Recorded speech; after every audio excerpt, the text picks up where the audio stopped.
OK, merci. Mes chers collègues, au nom du groupe écologiste et citoyen, je tiens aussi à exprimer toute notre tristesse suite à la disparition tragique de Laurent Lenoir, un élu qui était reconnu pour son engagement intègre et généreux et à titre personnel, ce dont je peux témoigner notamment dans le cadre de nos travaux communs sur les emplois associatifs. Cette séance plénière est la première à l'heure du déconfinement. C'est le moment où on entrevoit petit à petit le retour du monde d'avant, la tentation d'un retour à la normale. Et je me réjouis tout d'abord d'un retour à un fonctionnement démocratique plus normal, même si le présentiel nous manque. C'est aussi une plénière où nous voyons les premiers fruits du plan d'urgence que nous avions voté à l'unanimité. Et je me réjouis en particulier des formes de coopération qui ont naturellement émergé avec cette crise, notamment autour des aides économiques construites et mises en œuvre avec les différents acteurs des différents secteurs de la région et les différents échelons de collectivité. Alors, plus que le terme d'une coordination par la région, je préfère le mot de coopération, de partenariat, des modalités qui me semblent aller dans le bon sens et qui doivent être poursuivies et renforcées. Mais alors que nous commençons à pouvoir prendre un peu de recul sur cette crise, il y a un chiffre qui m'a marqué. Si on veut respecter l'accord de Paris, c'est-à-dire si on veut respecter le strict minimum pour réguler le changement climatique, il faudrait l'équivalent d'un confinement par an. Cela donne une idée de l'ampleur du changement de modèle que nous devons engager. Et inversement, ça donne aussi une idée de l'ampleur des excès du monde que nous considérions comme normal. Je le dis pour le climat, mais c'est aussi vrai pour les secteurs qui ont montré leur souffrance pendant cette crise. Les soignants, qui sont d'ailleurs majoritairement des soignantes parce que les femmes ne font pas que les repas. Les soignants et les soignantes, elles et eux-mêmes, utilisent ce slogan "Pas de retour à la normale" pour dénoncer la pression quotidienne mise en lumière par le Covid, mais bien présente au quotidien, y compris avant cette crise. Alors, le retour à la normale que nous espérons tous, pour nous, ce n'est pas revenir au monde tel qu'il était immédiatement avant le Covid. C'est saisir l'occasion pour le faire redescendre progressivement vers un mode de vie, un mode de consommation plus équilibré, plus respectueux des ressources que nous avons. Saisissons l'occasion pour rendre le monde un peu meilleur qu'il ne l'était avant le Covid.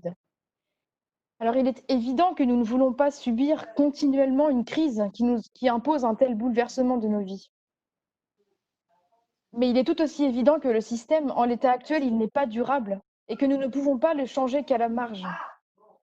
Le problème, et c'est surtout que ce qu'on a connu pendant le confinement, ce n'est pas une diminution progressive et organisée de l'impact de nos modes de vie. On a tout subi, en fait. Et c'est justement ce qu'il va se passer si on laisse encore prendre de l'ampleur au modèle actuel, qui va générer de plus en plus de crises économiques, sanitaires, sociales. Alors, soit on n'anticipe pas et on subit les crises, les futures crises à venir, soit on s'organise. Et c'est ça la résilience. C'est un terme désormais couramment employé par de nombreux interlocuteurs, y compris aujourd'hui, mais qui prend vraiment tout son sens dans les décisions que nous devrons prendre dans les mois à venir pour nous organiser, pour ne plus subir, mais anticiper. On devra s'organiser, mais avec des moyens réduits.